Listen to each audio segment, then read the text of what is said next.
Hay found him beneath the ruins of Outpost Theta, buried under crushed armor, dried blood, and a pile of Vrax skulls.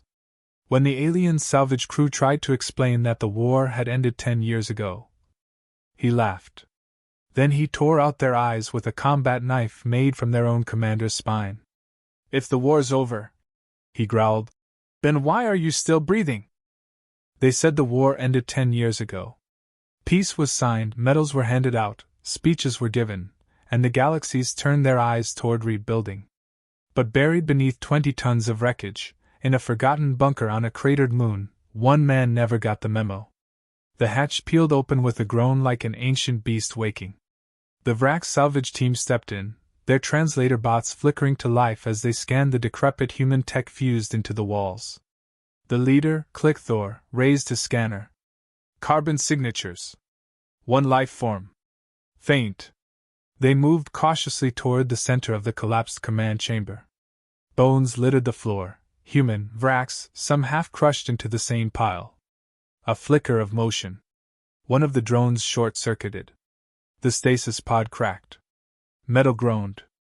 A shadow rose from the debris, 2 meters tall, armor rusted, scarred, half melted to his flesh. The faceplate flickered, then hissed open. "Grand Vex. Commander Earthshock Corps," he rasped, his voice a serrated blade.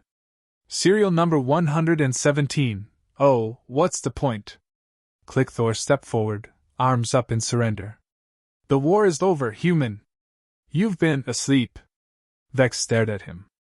Then he looked around. The silence buzzed like tinnitus. He blinked once, slowly, then raised a half-broken blade he'd fashioned from an exoleg. "If the war's over," he said, "why the hell are you still breathing?" Clickthor didn't get the chance to reply. Vex moved like an afterthought, grabbing the closest Vrax by the neck and driving the blade up through its throat. Screaming followed.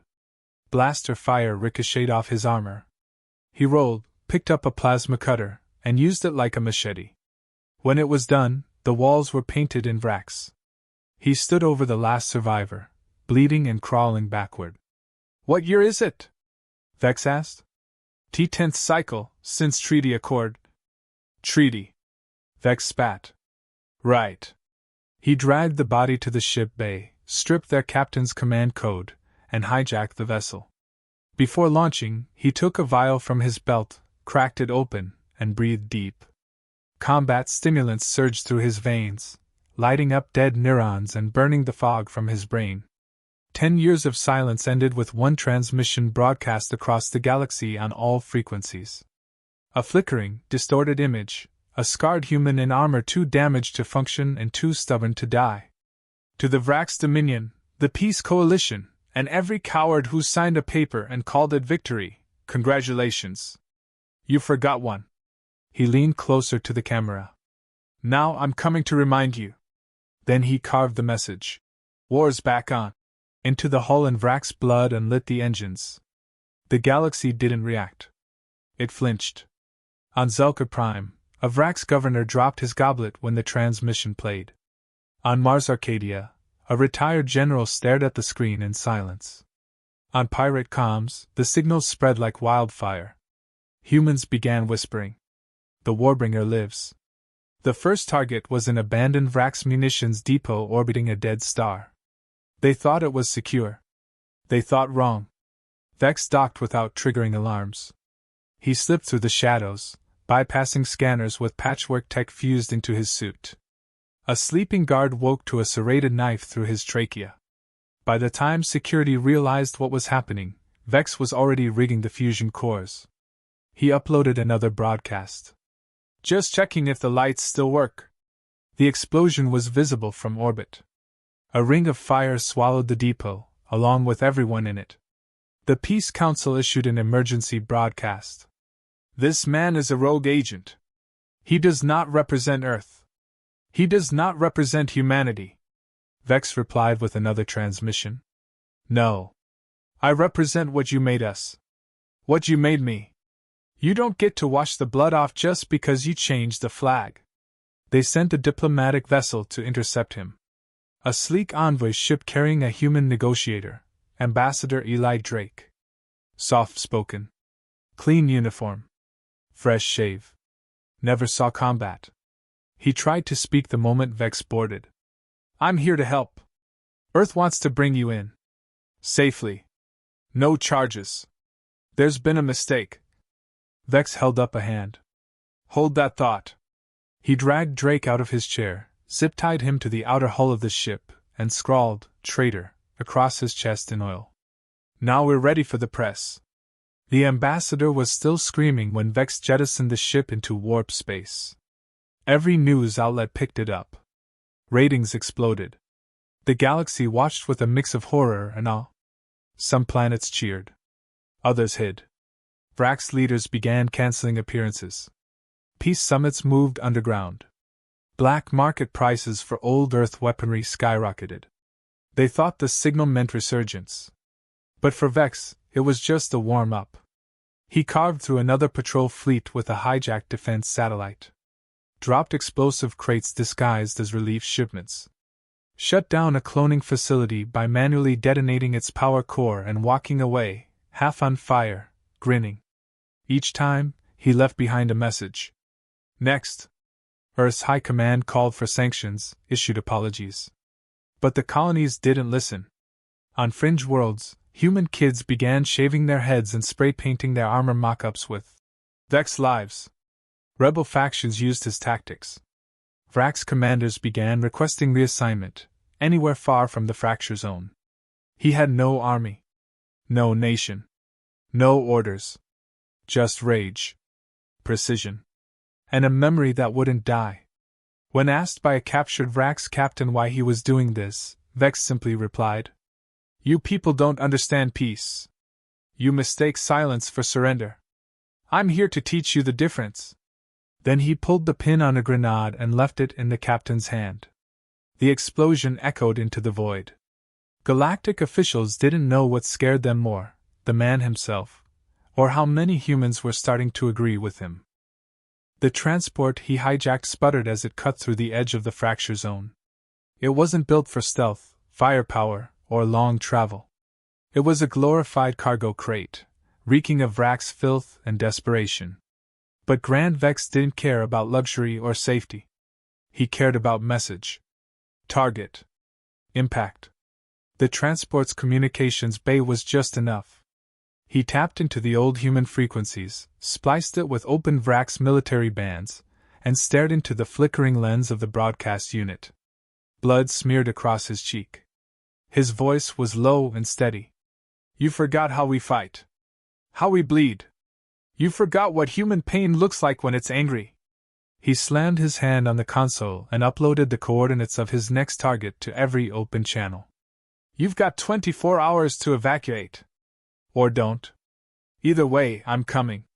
Then he smiled, slow and wrong.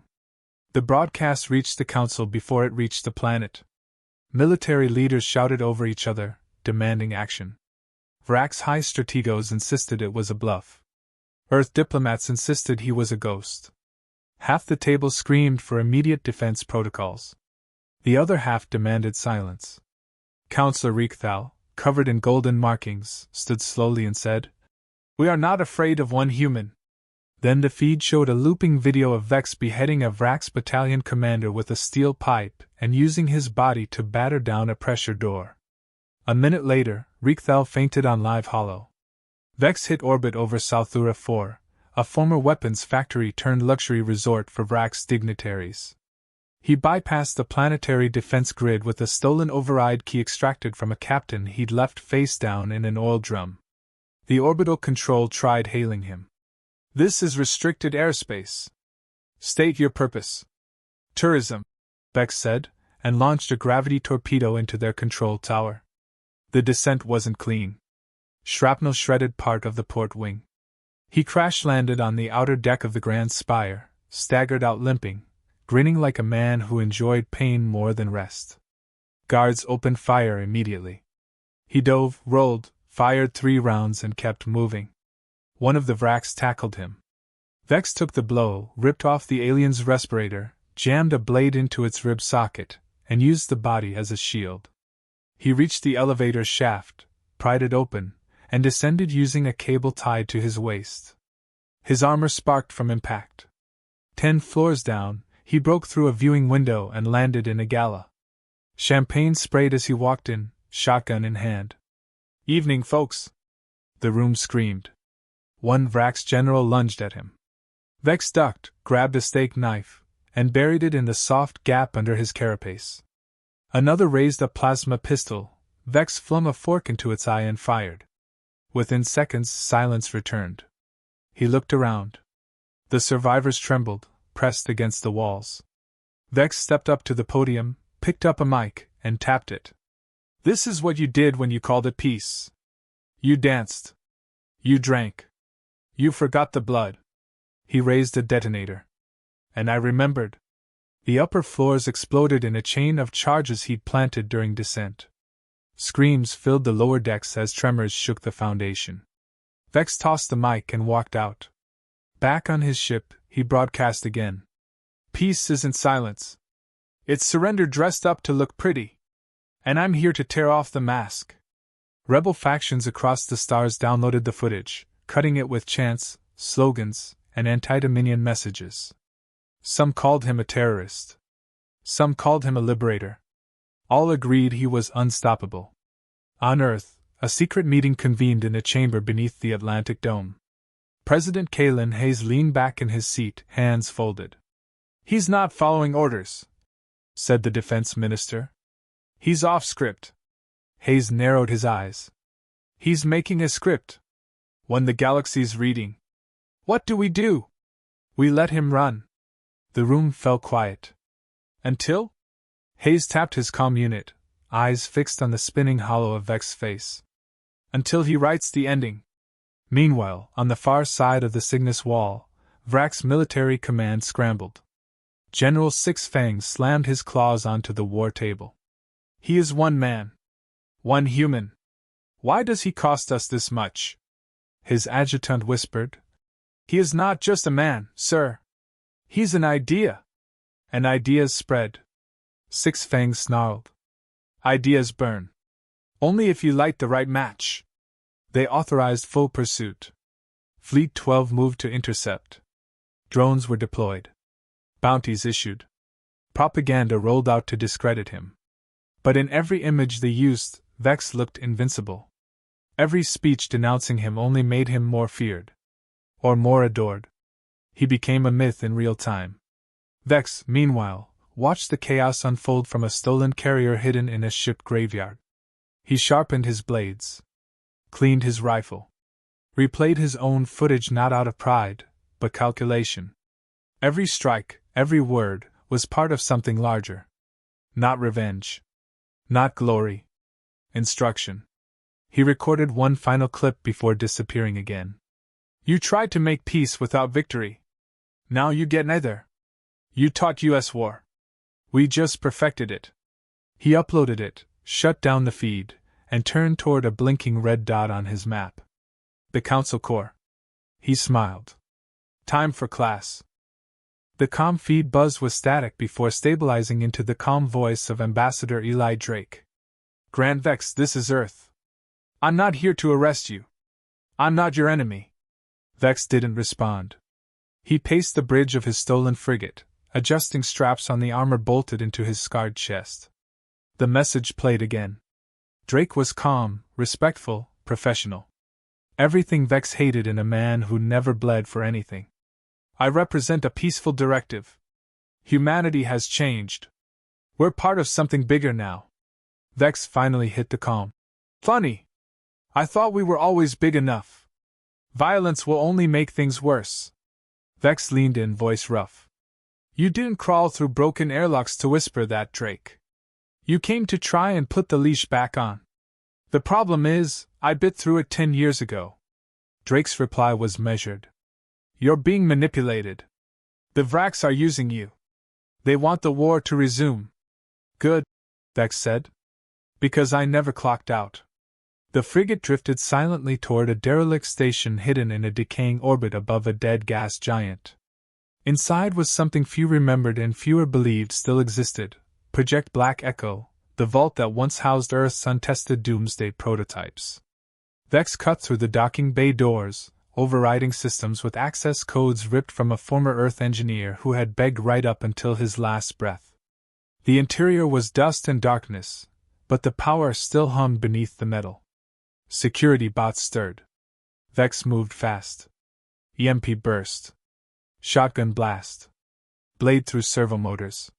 He cleared the halls with brutal efficiency, leaving sparks and shattered metal in his wake. He reached the core chamber and stared at the polished black shell suspended above a deactivated containment field. Black hole deployment warhead. Apocalypse class. He touched the glass and whispered, "Hello, Karen." Earth detected the activation seconds later. Drake's voice returned, more urgent now. "You don't understand what that is. That wasn't meant to be used. That was a bluff.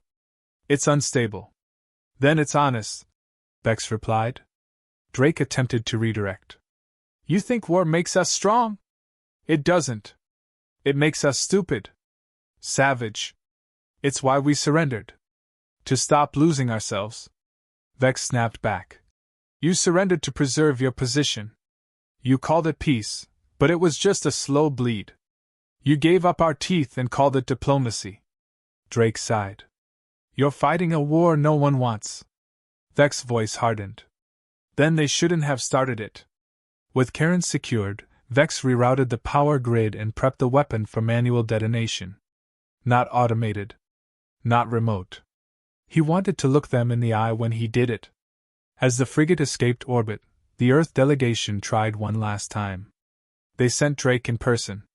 He docked under white flag protocols, escorted by a translation drone and 3 unarmed guards. Vex watched him step into the airlock with the expression of a man trying very hard not to be afraid. They met in the observation chamber. No weapons. Just silence thick with history. "You look like hell," Drake said. "You look like politics," Vex replied. Drake didn't flinch. "Why do this? Really? What do you get out of it?" "Closure," Vex said. "You're going to kill billions. They're already dead. They just haven't stopped breathing yet." Drake moved closer. "You're not the same man who fought in the first siege. That man fought to save humanity. You're trying to burn the galaxy." "No. I'm trying to remind it what fire feels like." "People believe in you," Drake said. "They think you're a symbol. A hero." Vex turned sharply. "I'm not a hero. I'm the consequence." Drake stared at him. "We can still fix this." "You can't fix rot, Drake. You cut it out." Drake dropped his voice. "The Vrax don't fear you. They're excited. You're giving them a reason to expand again. To fight. They thrive on war. Then I'll give them the kind they don't survive." Drake stepped forward. "You set that bomb off in the Council Core, and it won't just be them who die. Innocents. Families. Diplomats. Humans." Vex didn't blink. "Collateral. That's not who we are." "No," Vex said. "That's not who you are." Drake's hands tightened. "You're not a god. You don't get to decide who lives and dies." Vex walked past him and activated the final navigation sequence. "I'm not deciding. I'm ending. There's a difference." Drake made a final plea. "We need peace." Vex glanced over his shoulder. "Then you should have thought twice before sending children to fight monsters." The room darkened as the jump engines charged. The Council Core was now the target, the countdown locked. Vex sent a single message across the stars. "To those still watching, this is not vengeance. It's prevention. You won't stop this with diplomacy. You won't rewrite history with pretty speeches. You want peace? Then earn it the hard way. Or not at all." The frigate blinked into slip space, leaving behind Earth's envoy and a growing storm of silence. The Council Core loomed in the distance, a construct of arrogance and compromise. Suspended in orbit over the lush moon of Varellon, it was the crown jewel of galactic peace. 8 species had a seat at the high table. 9, if you counted the humans, which Vex never did. Not anymore. The frigate's NAV systems locked onto the docking trajectory. He didn't need clearance. He wasn't asking. In the warhead bay, Karen pulsed with the same low hum that once drove an entire moon into implosion testing. Vex adjusted the straps around her casing like he was preparing a coffin. He moved with a strange calm, like a man heading to a dinner he didn't plan to leave. Overhead, the AI whispered cautions, threat assessments, temperature fluctuations. He ignored all of them. The Council issued a planetary lockdown the second his ship breached the security net. Fighters scrambled. Interceptors launched. Defensive turrets spun toward his coordinates. Vex powered down the drive core. The frigate coasted silently past the net like a stone through still water. By the time the first shot was fired, he was already inside. He moved with purpose, a human missile with no intent of coming back. Guards converged. He dropped the first pair before they drew their weapons. Plasma rounds ricocheted off his custom-melded armor. He welcomed the hits. They reminded him he was still alive. For now. He advanced through the inner corridors like a storm in boots, cutting a path of precision violence. No wasted movement. No hesitation. No cruelty. This wasn't a massacre. It was maintenance. A Vrax officer lunged from a side panel. Vex grabbed the creature's lower mandibles and yanked until the jaw unhinged. Blood misted the wall. He stepped over the body without pause. Down below, the Council scrambled. Messages flashed across hollow consoles. Peace envoys requested immediate evacuation. The Vrax Queen Mind locked herself in the upper chamber and ordered tactical deployment of anti-personnel units. None would make it in time. Vex reached the central lift and jammed the override. His voice, calm and deadpan, echoed across every speaker in the core. This station will be reduced to vapor in 30 minutes. You have that long to make peace with your gods. Or don't. Makes no difference. On the council floor, diplomats screamed. Some ran. Some froze. The representative from Triax 7 fainted. The Vrax stayed seated. Her eyes focused on the rising elevator. The lift doors opened. He walked in without flair. No dramatic pose. Just boots echoing against polished stone. At his side, Karen wheeled along silently, its chassis ticking with a low countdown. The Queen Mind stood tall behind the semicircle of chairs, her antennae flared in defiance. You will not do this, she said. Already did, Vex replied. She gestured toward the diplomats. They are not soldiers. Neither were my friends.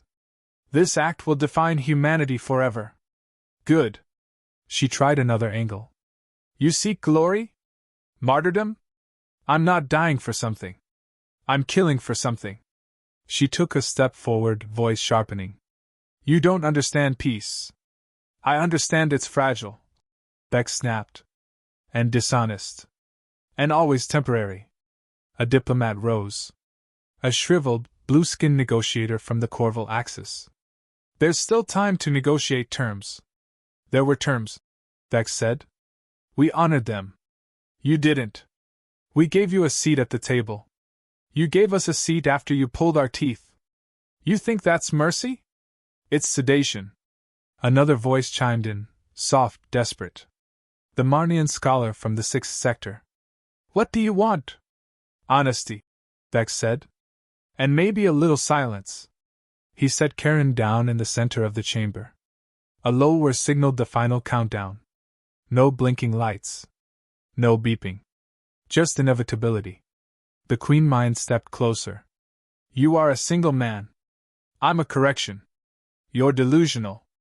No, he said. I'm awake. Security broke through the outer doors behind him. Dozens of weapons aimed. Vex didn't move. He didn't need to. The council wouldn't risk firing. Not near the core. Not next to Karen. The Queen Mind exhaled slowly. You'll be remembered as a madman. He tilted his head. Good. That means you'll be remembered as the fools who thought they could lie to a soldier forever. Karen's countdown reached 0. Nothing happened. Silence gripped the chamber. Then a sound. Faint. Remote. A second warhead, this one planted inside the Vrax genetic vault on their homeworld, detonated in perfect synchrony. Across the stars, a pillar of fire erupted where their cloning citadel once stood. Vex looked the Queen Mind in the eyes. That was the real bomb. You think I'd waste this one on talking heads? The chamber erupted in chaos. He raised a hand. Sit down. They did. You're not being spared, he said. You're being taught. He walked over to Karen and shut her off. You get to live with what comes next. No reinforcements. No copies. No resets. One mistake at a time.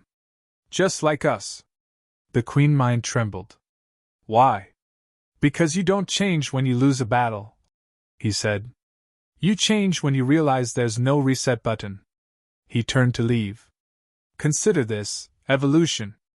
And with that, Grand Vex walked away. The message went out seconds after the detonation. Every major system lit up with a single line of encrypted code, followed by a voice the galaxy now knew too well. Peace isn't a gift. It's a warning shot. And you wasted it. News anchors froze. Broadcasts cut mid-sentence. Across every quadrant, screens filled with footage of the Vrax cloning citadel erupting into a star-bright flame. There were no survivors. No copies. No more fallback. One of the most feared empires in known history, crippled in an instant. The Council Corps locked down immediately. Internal arguments broke out. Blame flew like shrapnel. The humans were accused. The Marnian delegation demanded emergency sanctions. The Vrax Queen Mind remained standing in silence, processing a pain she had never evolved to feel. Grand Vex had left the chamber minutes before the message hit the airwaves. Security forces had orders not to engage, not to follow, not to speak. They obeyed. No one stood in his path. He walked calmly through the wide halls of the most powerful political structure ever built, armor scraped and scorched, shoulders relaxed. No weapon drawn. The silence around him was thicker than any battlefield he'd ever fought through. Outside the station, his stolen frigate waited. The autodocking clamps released without resistance. Vex climbed aboard and launched without ceremony. As he hit sublight velocity, the AI pinged an urgent message. He ignored it. The next ping was different. Not a threat. Not a protocol. A private channel opened. No encryption. Just audio. I saw what you did. Vex didn't answer. It won't bring them back. Still, nothing. You think you're curing the disease. But you're just another mutation. He leaned forward. Good. Evolution needs a kick in the teeth. The voice exhaled. You can't outrun what comes next. I'm not running, Vex said. I'm spreading. The channel clicked dead. Across the outer colonies, human factions erupted in celebration. The footage looped on pirate feeds. Vex's name surged through black markets and resistance cells. Underground movements painted his image across bunker walls. WWVD slogans multiplied. Recruiters didn't need to promise hope anymore, they promised revenge, and that was enough. Earth's government tried to contain the fallout. Officials issued denials. Spokespeople claimed independence. The council demanded answers. President Hayes faced the chamber with a look carved from stone. Vex is not acting under Earth's authority. The Vrax Queen Mind, still reeling, cut through the noise. Then Earth will pay for what he's done. Hayes smiled, cold and slight. Then you'll need another army. The silence that followed was no longer uncertain. It was fear dressed in realization. The humans weren't bluffing. They never had been. Meanwhile, Vex navigated toward the edge of charted space, leaving behind the systems that would spend years arguing over what to do next. He didn't bother watching the fallout. The mission was never about the spectacle. It was about the reminder. He drifted toward a quiet moon, shut down the engines, and stepped out under a sky that didn't recognize him. No cameras. No targets. Just stars blinking like indifferent eyes. He sat in the dirt and listened. No orders. No screams. No alarms. A small device chirped in his hand, one last message cue to transmit if he didn't stop it. His own voice, recorded before the attack. He played it once. If you're seeing this, it worked. And if it worked, they're scared again. That's all we ever needed. Not their trust. Not their pity. Just fear. The only language they never forget. He hesitated, thumb hovering over the transmit button. He could end it. Let the myth fade. Let them rebuild again, this time afraid of what slumbered beneath their treaties. But myths didn't keep peace. They kept knives sharp. He hit transmit. Across the galaxy, every major frequency trembled. The message burst through firewalls and encryption layers like a virus wearing a smile. You built a monument to peace. I turned it into a warning. You want safety? Then never forget what we are. What you made us. His face flickered onto alien monitors, bruised and sharp-eyed. I'm not coming back. He leaned closer. Unless you give me a reason. Then static. The galaxy held its breath. The Council didn't meet that week. The Vrax shut down trade. The Triax Syndicate rerouted their fleets. Dozens of planets declared neutrality. Others began to arm. No one knew if Vex was still watching. But no one dared find out. On the quiet moon, Vex lay back in the dirt, eyes on the sky. He didn't smile. He didn't sleep. He just listened to the quiet, waiting for the stars to blink wrong. He knew they would. And when they did, he'd remind them again.